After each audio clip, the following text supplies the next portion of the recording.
ఆపదామపహర్తారం దాతారం సర్వసంపదాం లోకాభిరామం శ్రీరామం భూయో భూయో నమామ్యహం.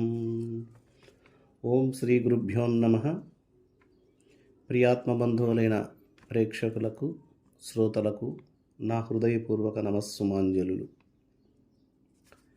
జ్ఞానవాసిష్టము 2వ ఎపిసోడ్. విశ్వామిత్రునికి శ్రీరాముడిచ్చిన ప్రత్యుత్తరము, దాని విశేషాలు. విశ్వామిత్ర మహర్షి అడిగిన ప్రశ్నలకు శ్రీరామచంద్రుడు ఎంతో సంతోషించాడు. తన సమస్యకు పరిష్కారం దొరుకుతుందని భావించాడు. అందుకే ఇలా ప్రత్యుత్తరం ఇస్తున్నాడు. ఓ విశ్వామిత్ర మహర్షి, నేను నా మనస్సులో ఉన్నదంతా మీకు తెలియచేశాను. నా వాక్యములలో దోషములుంటే క్షమించగలరు. ఇప్పుడు నా మనస్సులో ఒక విచారం పుట్టినది. సంసారమునందు ఏ సుఖం లేదు కదా. జన్మించినవాడు మరణించుచున్నాడు, మరణించినవాడు జన్మించుచున్నాడు. ఇంతకంటే ఎక్కువ ఏమి ఉన్నది? ఒకవేళ ఉండినా ఆ పదార్థాలు, ఆ ఐశ్వర్యములు శాశ్వత సుఖాన్ని ఇవ్వవు కదా. కేవలం క్షణిక సుఖాన్ని ఇచ్చి తర్వాత దుఃఖాన్ని కలిగిస్తున్నాయి కదా. సంపాదనే ధ్యేయంగా జీవించేవాడు ఎన్నో పాపకార్యములు చేయవలసి ఉంటుంది. కావున నాకు రాజ్యముతో పని ఏమి, ఈ భోగములతో పని ఏమి? ఇవన్నీ శబ్దాది పంచ విషయములే కాని వేరు కావు కదా. నేనెవ్వడను? నాకు దీనికి సంబంధమేమి? ఇవి నన్నెందుకు బాధ పెడుతున్నవి? ఇలా విమర్శించగా నాకు సర్వ పదార్థములపై వైరాగ్యం కలుగుతున్నది. నాకు ఈ సాంసారిక విషయములందు ఆసక్తి లేనే లేదు. మరి ఈ సంసార దుఃఖము ఎలా నివారించబడుతుంది అని రాత్రింబగళ్ళు పరితపించుచున్నాను. ఈ పరితాపమనే అగ్ని నా మనస్సును కాల్చుచున్నది. నాకు ఈ ధనమునందు కోరిక లేదు. ఈ ధనమే మనస్సులో మోహంను పుట్టించి నానా ఇబ్బందులకు గురి చేయుచున్నది. తల్లి గర్భము నుండి ఎవడూ ధనాన్ని తీసుకుని రారు. అలాగే వెళ్ళిపోయేడి నాడు వెంట తీసుకుని పోరు. కానీ ఆ ధన పిశాచము పట్టిందా మంచి చెడు విచక్షణ కోల్పోతారు. కామక్రోధాదులను వృద్ధి చేస్తుంది ఈ ధనమే. ఎంత బుద్ధిమంతులైనను, ఎంత మృదు స్వభావం గలవారైనను ఈ ధన ప్రభావం చేత కఠిన స్వభావులుగా మార్పు చెందుదురు. సమాన దృష్టి గల ప్రభు, తనను తాను పోడుకోకుండా ఉండే సూర్యుడు, నిందాపాత్రుడు గాని ధనవంతుడు ఈ లోకంలో ఉండడం అరుదు. నీచులను సేవించి కుత్సిత కార్యములు చేయిస్తుంది ఈ ధనాశ. ఓ మునిశ్రేష్ఠ విశ్వామిత్ర, ఇక ఆయుస్సు ఎట్టిదనగా ఆయుస్సు నీటి బుడగ లాంటిది. నశించడమే దాని స్వభావం. ఈ ఆయుస్సు అతి స్వల్పమైనది, చంచలమైనది.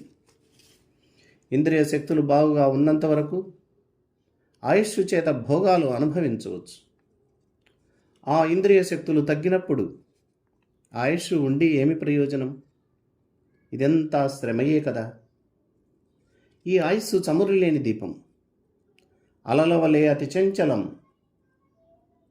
అశ్వతరి అనే ఒక మృగం ప్రసవించగానే మరణిస్తుంది.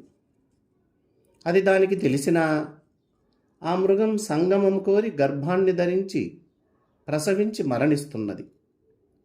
అలాగే మానవులు ఆయువు దుఃఖాన్నే ఇస్తుంది అని తెలిసినా మూఢత్వంలో ఉంటున్నారు. ఉన్న ఆ చిన్న ఆయుష్ని శాశ్వతమైనటువంటి పరమానందాన్ని కలిగించేటటువంటి బ్రహ్మ వస్తువు కోసం సద్వినియోగం చేయక భోగానందానికే వెచ్చించుచున్నారు. వృక్షములు, పక్షులు, మృగములు జీవించుచున్నవి. వాటిలాగా మూఢుడు జీవించుచున్నాడు. మానవ జన్మ ఎత్తినందులకు ఫలమేమి? ఎవరైతే విచారణ చేసి చిత్తశాంతిని సాధిస్తారో అతని జీవనమే ధన్యం. మరలా జన్మించకుండా ఉండేదానికి ప్రయత్నం చేసి ఆయుష్ను సద్వినియోగం చేసుకోవాలి. వివేకం లేని వారికి శాస్త్రం చాలా బరువుగా అనిపిస్తుంది. కామాది దోషములున్న వారికి బ్రహ్మజ్ఞానం మిక్కిలి భారంగా అనిపిస్తుంది. దోషాలన్నీ తొలగిపోతేనే జ్ఞానం వస్తుంది. చిత్తశాంతి లేని వారికి, మనోనిగ్రహం లేని వారికి సమస్తం బాధాకరమే అవుతున్నది. ఇక యవ్వన విషయాన్ని గురించి ఆలోచిస్తే అది ఝరీవేగతుల్యం. చాలా తక్కువ కాలంలోని పురుషుణ్ణి విడిచివేస్తుంది. మరియు విశ్వామిత్ర మహర్షి ఏ సంసారమునందు భయంకరమైన అహంకార శత్రువు ఉన్నాడు. కారణం లేకుండా పుట్టును. శూన్య స్వరూపముతో వ్యవహరించు. ఈ అహంకారం అందరినీ బాధిస్తుంది. నాకు కూడా దీన్ని చూస్తే భయంగా ఉన్నది. సర్వకామములు, సర్వ ఆపదలు, మనోవ్యధలు ఈ అహంకారం వల్లనే కలుగుచున్నవి. వాస్తవంగా ఈ అహంకారం అసత్యమే.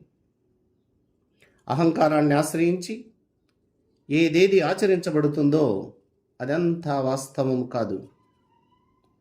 అహంకారమును లేనిది ఏదైతే ఉన్నదో అది ఏ యథార్థ వస్తువు.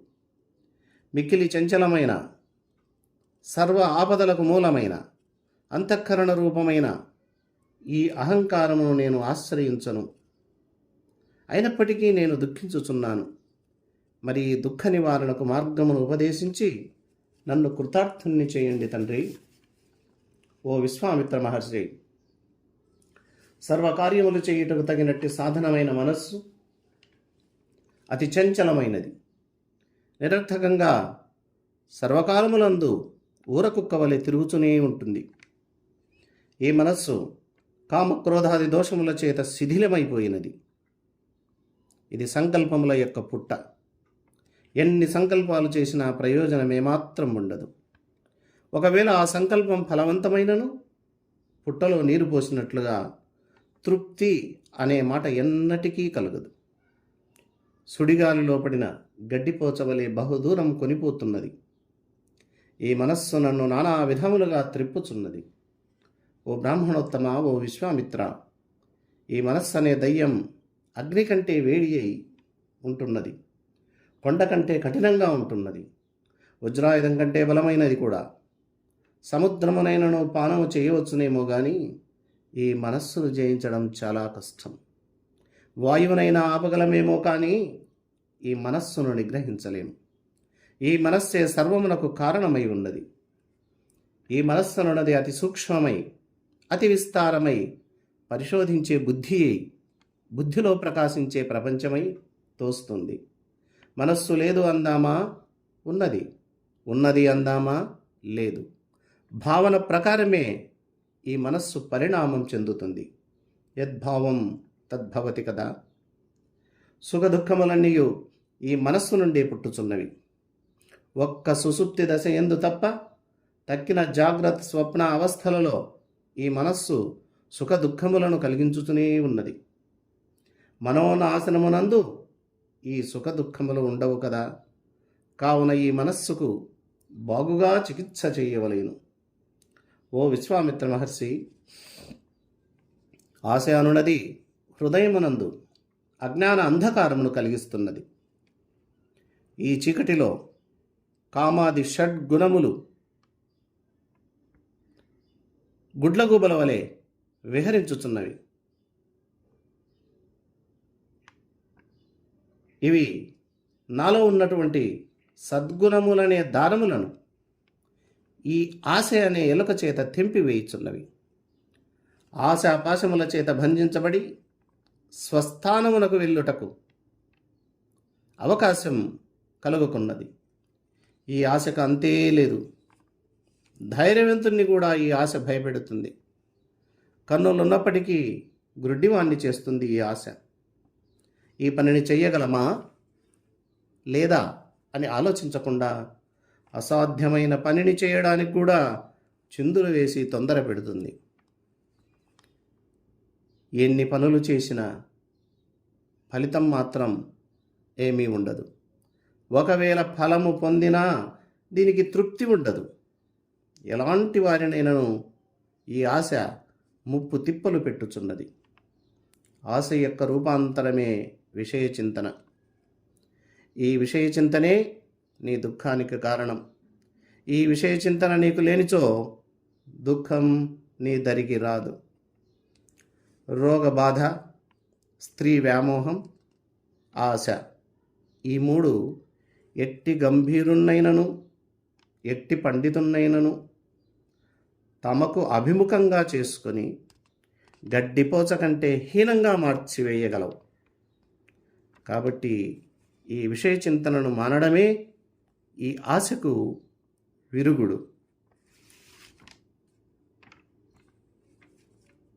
కాబట్టి ఈ ఆశాపాశముల నుండి ప్రతి ఒక్కరూ బయటపడవలసినదే అని నేను తలంచుచున్నాను స్వామి అని శ్రీరామచంద్రుడు ఆయుష్ స్వరూపాన్ని గురించి, అహంకార స్వరూపాన్ని గురించి, మనస్సు స్వరూపాన్ని గురించి, తృష్ణ స్వరూపములను గురించి తనకు కలిగినటువంటి వైరాగ్య భావాలనన్నిటినీ వివరించాడు.